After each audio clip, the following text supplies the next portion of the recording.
Listen, my children, and you shall hear of the midnight ride of Paul Revere on the 18th of April in 75. Hardly a man is now alive who remembers that famous day and year. He said to his friend, "If the British march by land or sea from the town tonight, hang a lantern aloft in the belfry arch of the North Church tower as a signal light.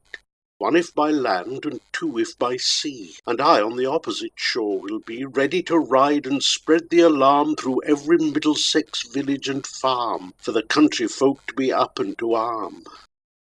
Then he said, "Good night," with muffled oar silently rowed to the Charlestown shore, just as the moon rose over the bay, where swinging wide at her moorings lay the Somerset British man of war. A phantom ship, with each mast and spar across the moon like a prison bar, and a huge black hulk that was magnified by its own reflection in the tide. Meanwhile his friend through alley and street wanders and watches with eager ears, till in the silence round him he hears the muster of men at the barrack door, the sound of arms and the tramp of feet, and the measured tread of the grenadiers marching down to their boats on the shore. Then he climbed the tower of the old North Church by the wooden stairs with stealthy tread, to the belfry chamber overhead, and startled the pigeons from their perch on the sombre rafters, that round him made masses and moving shapes of shade. By the trembling ladder, steep and tall, to the highest window in the wall, where he paused to listen and look down a moment on the roofs of the town, and the moonlight flowing over all. Beneath in the churchyard lay the dead in their night encampment on the hill, wrapped in silence so deep and still that he could hear, like a sentinel's tread, the watchful night wind, as it went creeping along from tent to tent and seeming to whisper, "All is well." A moment only he feels the spell of the place and the hour, and the secret dread of the lonely belfry and the dead, for suddenly all his thoughts are bent on a shadowy something far away, where the river widens to meet the bay, a line of black that bends and floats on the rising tide like a bridge of boats. Meanwhile, impatient to mount and ride, booted and spurred, with a heavy stride on the opposite shore walked Paul Revere. Now he patted his horse's side, now he gazed at the landscape far and near, then impetuous stamped the earth, and turned and tightened his saddle girth, but mostly he watched with eager search the belfry tower of the old North Church, as it rose above the graves on the hill, lonely and spectral and sombre and still.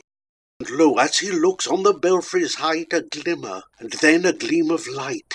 He springs to the saddle, the bridle he turns, but lingers and gazes, till full on his sight a second lamp in the belfry burns.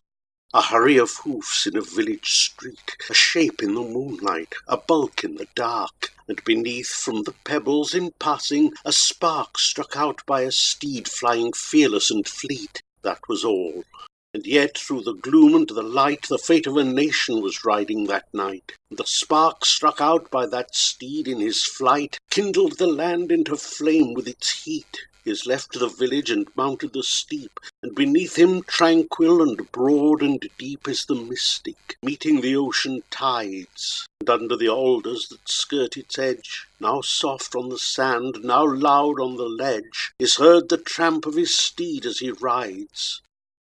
It was 12 by the village clock when he crossed the bridge into Medford town. He heard the crowing of the cock and the bark of the farmer's dog, and felt the damp of the river fog that rises after the sun goes down.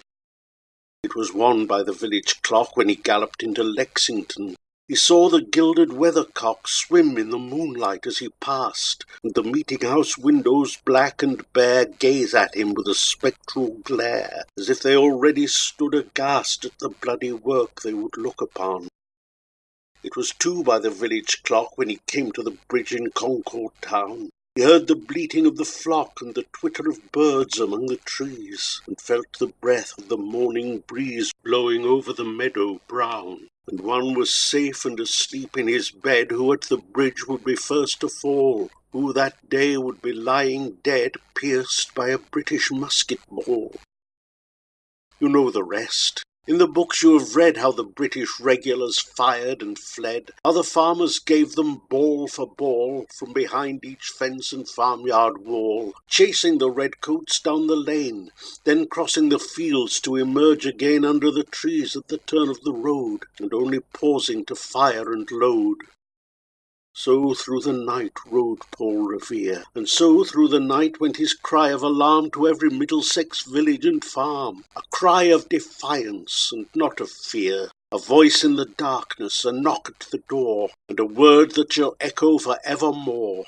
For borne on the night wind of the past, through all our history to the last, in the hour of darkness and peril and need, the people will waken and listen to hear the hurrying hoof-beats of that steed, and the midnight message of Paul Revere.